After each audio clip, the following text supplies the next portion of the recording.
আসসালামু আলাইকুম। Welcome back to Seema's delicious cooking. আবারও ফিরে এলাম নতুন একটি রেসিপি নিয়ে। আজকে আমি আপনাদের সাথে শেয়ার করব খুবই ডেলিশিয়াস আর মাই ফ্যামিলি ফেভারিট একটি স্ন্যাক্স রেসিপি। এটা আমি আমার নিজের আইডিয়া দিয়ে তৈরি করেছি। নাম চিজি চিকেন সমোসা। এটা খেতে কিন্তু ভীষণ মজার। আমার বাসায় সবাই এটা খেতে খুবই পছন্দ করে, আর তৈরি করাও খুবই সহজ এবং সময়ও কম লাগে। মেহমানদারিতে বা বাচ্চাদের টিফিনে বা ইফতার আইটেম হিসাবে একেবারে পারফেক্ট একটা রেসিপি। একবার বানিয়ে খেলে বারবার খেতে ইচ্ছে করবে। তাই বলছি, ভিডিওটি না টেনে পুরোটা দেখুন আর শিখে নিন এই মজার রেসিপিটি। এই চিজি সমোসা তৈরি করতে এখানে আমি নিয়েছি 1 packet slice bread, mozzarella cheese আর চিকেন। আপনারা চাইলে যে কোনো সাধারণ চিজ দিয়ে ওটা তৈরি করতে পারেন, বা আবার এটা সবজি দিয়েও তৈরি করে নিতে পারেন চিকেন ছাড়া। এখানে আমি 9 পিসের মতো পাউরুটি নিয়েছি।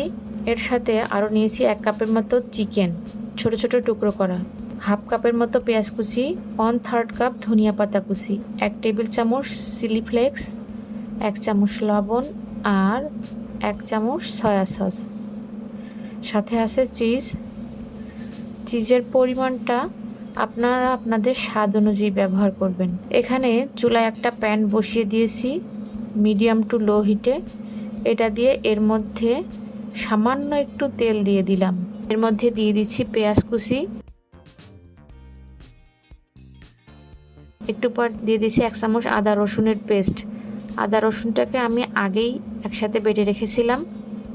একটু নেড়ে চেড়ে ঢেলে দিচ্ছি চিকেনগুলো। দিচ্ছি 1 চামচ লবণ, 1 চামচ সয়া সস। ভালো করে সব কিছু মিশিয়ে নিচ্ছি। চিকেনটা ভালো করে সিদ্ধ হবার জন্য এর সাথে অ্যাড করছি প্রায় 1 কাপের মতো পানি। ঢাকনা লাগিয়ে আমি 10 মিনিট রান্না করব। 10 মিনিট পর ঢাকনা উঠিয়ে দিচ্ছি। 1/3 কাপ ধনিয়া পাতা কুচি আর 1 টেবিল চামচ চিলি ফ্লেক্স। একটু নেড়ে চেড়ে নিচ্ছি তেলটা উপরে উঠে আসার জন্য। এবার চেক করে নিচ্ছি চিকেনটা ভালো করে সিদ্ধ হয়েছে কিনা। আমার চিকেনটাও সিদ্ধ হয়ে গেছে আর পানিটাও টেনে এসেছে, তেলটাও উপরে উঠেছে। এবার এটাকে একটা বাটিতে উঠিয়ে নিয়ে ঠান্ডা হবার জন্য অপেক্ষা করব 10 থেকে 15 মিনিট। আর এই 15 মিনিটের ফাঁকে আমি পাউরুটিগুলোকে এভাবে রুটি বেলা রোলারের সাহায্যে পাতলা করে বেলে নিচ্ছি। এরকম একটা গোলাকার বাটি বেলে নেওয়া পাউরুটির উপর বসিয়ে দিচ্ছি, দিয়ে 4-5টা ঘুরিয়ে এভাবে কেটে নিচ্ছি। এভাবে করে সব পাউরুটিকে পাতলা করে বেলে গোল গোল করে কেটে এর মাঝ বরাবর 2 ভাগ করে নিচ্ছি। একটু খেয়াল করে দেখলেই বুঝতে পারবেন।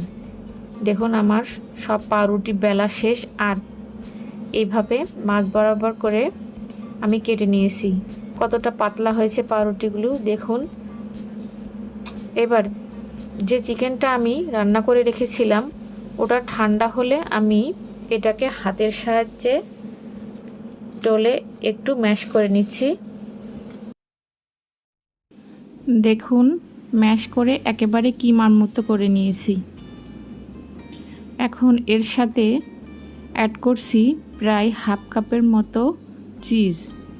এটা দিয়ে খুবই আলতো হাতে চিকেনের কিমার সাথে মিশিয়ে নিব। নিয়ে এটাকে একপাশে রেখে দিলাম। এখন বেলে নেওয়া পাউরুটির স্লাইজের চারপাশে এভাবে পানি দিয়ে দিচ্ছি। এতে করে এটাকে সমোসার শেপ দিতে সুবিধা হবে।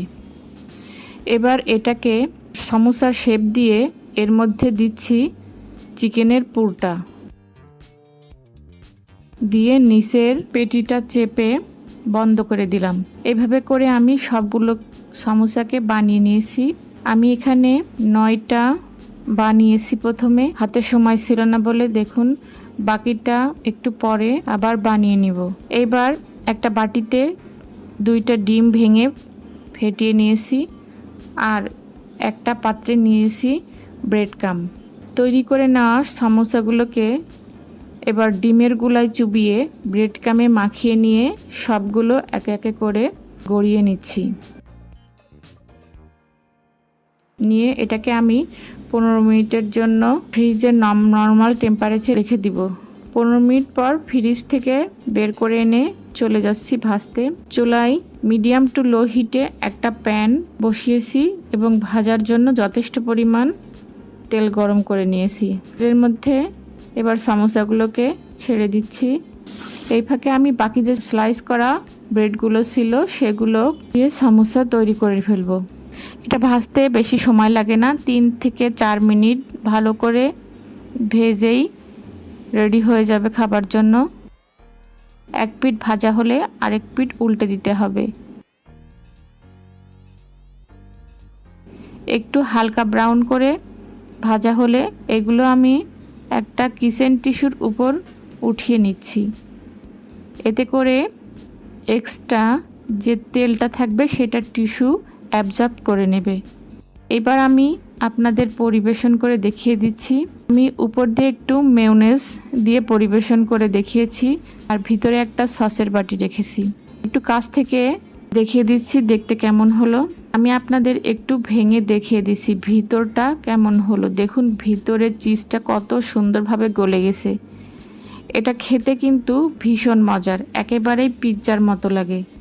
যারা পিৎজা বা চিজ খেতে পছন্দ করেন তারা এইভাবে করে বাসায় বানিয়ে খাবেন, দেখবেন বেশি দাম দিয়ে পিৎজা খাওয়ার কথাই ভুলে যাবেন। এটা কিন্তু ফ্রোজেন করেও রাখা যায় 7 থেকে 8 দিন। আপনিও বানিয়ে ফ্রিজে সংরক্ষণ করে রাখতে পারেন। আমি এখানে 8টি ভেজে নিয়েছি আর বাদবাকিগুলোকে দেখুন এইভাবে একটা প্লেটে রেখে ফ্রিজে সংরক্ষণ করে রেখে দেওয়ার পর যখন প্রয়োজন হবে তখন এটাকে বের করে জাস্ট তেলে ভেজে নিলেই হলো। এইভাবে করে ঝটপট টিফিনেও বানিয়ে দেওয়া যায় বাচ্চাদের। যে কোনো সময় বাসায় অতিথি এলে অতিথি আপ্যায়ন করতে পারবেন এটা দিয়ে। আবার রমজান মাসে ইফতারের আগে ঝটপট এভাবে ভেজে নিতে পারেন। অবশ্যই আপনারা বাসায় ট্রাই করবেন আর খেতে কেমন হলো আমাকে কমেন্টস করে জানাবেন।